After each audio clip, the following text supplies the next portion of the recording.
আপনারা যারা CapCut অ্যাপ্লিকেশনটিকে use করে মোবাইলে এডিট করেন তাদের জন্য একটি নতুন প্রবলেম দেখা দিয়েছে। সেটি হলো ক্যাপকাট থেকে যে কোনো ভিডিও এডিট করে এক্সপোর্ট করার সময় নো ইন্টারনেট কানেকশন আপনাদের শো করছে এবং এই নো ইন্টারনেট কানেকশনের জন্য আপনারা ক্যাপকাটের যে কোনো ভিডিওকে এক্সপোর্ট করতে পারছেন না। আর এটা তো এমনই হয়ে গেল যে খাবার খাওয়ার পর প্লেট নিয়ে মারামারি। এই প্রবলেমটিকে সলভ করার জন্য আপনাদের কয়েকটি স্টেপ ফলো করতে হবে, সেগুলি এই ভিডিওতে আপনাদের ক্লিয়ারলি আমি শো করে দেব। আপনারা শুধুমাত্র ভিডিওটিকে ফার্স্ট টু লাস্ট পর্যন্ত দেখুন আর আপনাদের ক্যাপকাট এক্সপোর্টের প্রবলেমটিকে সলভ করার দায়িত্ব পুরোপুরি আমার।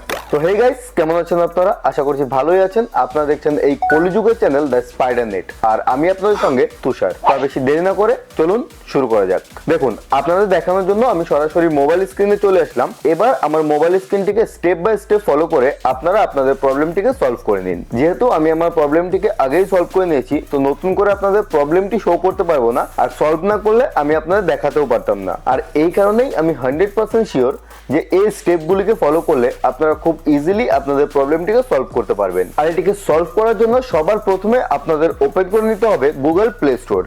গুগল প্লে স্টোর অ্যাপ্লিকেশনটিকে ওপেন করার পর আপনারা এখানে গিয়ে সার্চ করবেন একটি ভিপিএন। ভিপিএনটির নাম হলো প্রোটন ভিপিএন। প্রোটন ভিপিএনটিকে সার্চ করে নেওয়ার পর আপনারা এই লোগো দেওয়া ভিপিএনটিকে ডাউনলোড করে নেবেন। ডাউনলোড করার জন্য আপনারা সিম্পলি এটির উপর একটি ক্লিক করবেন এন্ড এখানে আপনাদের একটি ইনস্টল বলে অপশন আসবে। যেহেতু আমি অলরেডি ইনস্টল করে নিয়েছি তাই আমার এখানে ওপেন দেখাচ্ছে। ইনস্টল করার পর আপনারা এখানে একটি ক্লিক করে অ্যাপ্লিকেশনটিকে ওপেন করে নেবেন। অ্যাপ্লিকেশনটিকে ওপেন করার পর আপনারা যা যা পারমিশন চাইছে পারমিশনগুলি দিয়ে দেবেন এবং তারপর আপনার সামনে এরকম একটি ইন্টারফেস আসবে এবং এখান থেকে আপনারা এই কানেক্ট অপশনে ক্লিক করে আপনারা এই ভিপিএনটিকে কানেক্ট করে নেবেন। মনে রাখবেন, এই ভিপিএনটিতে আপনারা কোনো রকম কান্ট্রি নিজে থেকে সিলেক্ট করতে পারবেন না।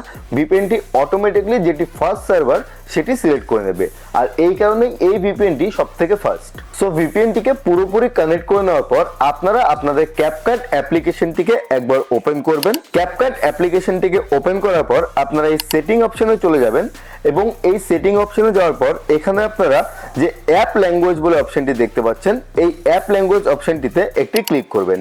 অ্যাপ ল্যাঙ্গুয়েজ অপশনটিতে ক্লিক করে আপনারা এখান থেকে যে ফিলিপিনো বলে অপশনটি রয়েছে, আপনারা এই ফিলিপিনো ল্যাঙ্গুয়েজটিকে সিলেক্ট করে নেবেন। ফিলিপিনো ল্যাঙ্গুয়েজটিকে সিলেক্ট করার পর আপনারা এখানে একটি ডান বাটনে ক্লিক করবেন এন্ড ডান বাটনে ক্লিক করার পর আপনারা আপনাদের হোম স্ক্রিনে চলে যাবেন।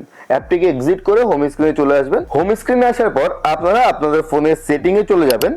ফোনের সেটিং এ যাওয়ার পর আপনারা এখান থেকে একটু স্ক্রল আপ করে নেবেন এন্ড স্ক্রল আপ করার পর আপনারা এখান থেকে আপনার সেটিং এর অ্যাপসে চলে যাবেন। এই অ্যাপসে ক্লিক করার পর আপনার সামনে এরকম একটি ইন্টারফেস চলে আসবে এবং এখান থেকে আপনারা আপনাদের ক্যাপকাট অ্যাপ্লিকেশনটিকে খুঁজে বের করবেন। দেখতে পাচ্ছেন এখানে ক্যাপকাট অ্যাপ্লিকেশনটি রয়েছে, 1.11 জিবি ডেটা এখানে রয়েছে। আপনারা সিম্পলি এই অ্যাপ্লিকেশনটিতে একটি ক্লিক করবেন এন্ড ক্যাপকাটে ক্লিক করার পর আপনাদের সামনে এখানে স্টোরেজ বলে একটি অপশন চলে আসবে। এটিকে আপনারা অন্যভাবেও অ্যাক্সেস করতে পারেন। আপনারা সিম্পলি আপনাদের ক্যাপকাট যে অ্যাপ্লিকেশনটি রয়েছে সেই অ্যাপ্লিকেশনটিতে ক্লিক করে ধরে রাখবেন এবং এখান থেকে যে ইনফর্ম চিহ্নটি রয়েছে, আই বাটনটি রয়েছে, এই আই বাটনটিতে একটি ক্লিক করবেন। এই মেথডটি সব ফোনে কাজ করে না, কিন্তু যেই ফোনে কাজ করে আপনারা সেখান থেকে ইজিলি অ্যাক্সেস করতে পারেন।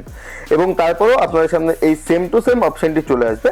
এখান থেকে আপনারা এই স্টোরেজ বাটনটিতে একটি ক্লিক করবেন এন্ড স্টোরেজে ক্লিক করার পর আপনার সামনে অ্যাপ ডেটা বলে একটি অপশন চলে আসবে। এখানে আপনারা ক্লিয়ার ডেটা যে অপশনটি দেখতে পাচ্ছেন, এই ক্লিয়ার ডেটা অপশনটিতে একটি ক্লিক করবেন। ক্লিয়ার ডেটা অপশনটিতে ক্লিক করার পর আপনার সামনে ডিলিট অপশন চলে আসবে।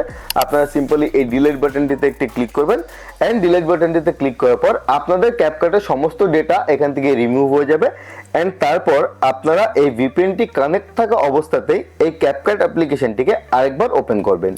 ক্যাপকাট অ্যাপ্লিকেশনটিকে আরেকবার ওপেন করার পর এখন আপনারা এগ্রি এন্ড কন্টিনিউতে ক্লিক করবেন এবং এখানে আপনারা নিউ প্রজেক্টে ক্লিক করে আপনাদের ভিডিওটিকে গ্যালারি থেকে সিলেক্ট করে নেবেন। ভিডিওটিকে গ্যালারি থেকে সিলেক্ট করে নেওয়ার পর আপনারা এই অ্যাড বাটনে একটি ক্লিক করবেন এন্ড অ্যাড বাটনে ক্লিক করার পর আপনাদের ভিডিওটি আপনাদের ক্যাপকাটে অ্যাড হয়ে যাবে। একটু টাইম নেবে কারণ ইন্টারনেট কানেক্ট আছে, এটি কম্প্রেস হতে একটু সময় লাগবে। এবার এখান থেকে আপনার এক্সপোর্ট বাটনে ক্লিক করুন এন্ড ইজিলি আপনাদের ভিডিওটি এক্সপোর্ট হওয়া শুরু হয়ে যাবে। দেখতে পাচ্ছেন এখানে আমার ভিডিওটি খুব ইজিলি এক্সপোর্ট হয়ে গেল এবং এইভাবেই আপনারা আপনাদের ক্যাপকাটের এই এক্সপোর্টিং প্রবলেমটিকে সলভ করতে পারবেন। আর এই স্টেপগুলি ইউজ করে একবার যদি আপনারা ক্যাপকাটটিকে ওপেন করেন, নেক্সট টাইম থেকে আপনারা ভিপিএন ছাড়াও আপনাদের ভিডিওগুলিকে এক্সপোর্ট করতে পারবেন। ফর এক্সাম্পল আমি আপনাদের দেখিয়ে দিচ্ছি, এখানে আমি আমার ভিপিএন অ্যাপ্লিকেশনটিকে অফ করে দিচ্ছি। টোটাল ভিপিএন এন্ড ডিসকানেক্টে ক্লিক করে আমি ভিপিএনটিকে ডিসকানেক্ট করে দিলাম। এখানে আমার কোনো রকম ভিপিএন কানেক্ট করা নেই। এন্ড এবার আমি ক্যাপকাট অ্যাপ্লিকেশনটিকে ওপেন করছি। ক্যাপকাট অ্যাপ্লিকেশনটিকে ওপেন করে একটি নিউ প্রজেক্ট নিয়ে নিলাম। মনে করুন এখান থেকে আমি একটি প্রজেক্ট নিয়ে নিলাম। নিউ প্রজেক্টটিকে নেওয়ার পর এখানে আমি এক্সপোর্ট বাটনে ক্লিক করছি। আপনাদের সামনে এক্সপোর্ট বাটনে ক্লিক করার পর দেখতে পাচ্ছেন অটোমেটিকলি আমার ক্যাপকাট ভিডিওটি খুব ইজিলি এক্সপোর্ট হয়ে গেল। সো এইরকমই আরও ভিডিও পাওয়ার জন্য চ্যানেলের সঙ্গে জড়িত থাকুন। ভিডিওটি ভালো লাগলে একটি লাইক করে যাবেন, আর চ্যানেলে নতুন হলে প্লিজ চ্যানেলটিকে সাবস্ক্রাইব করে যাবেন। স্টেপগুলি অ্যাপ্লাই করে দেখুন, যদি সলভ না হয় ঘুরে এসে একটি কমেন্ট করে যাবেন, আমি আপনাদের যথেষ্ট হেল্প করব। সো দেখা হচ্ছে পরের ভিডিওতে, ততক্ষণ আপনারা এর মধ্যে থেকে যে কোনো একটি ভিডিও দেখে নিতে পারেন।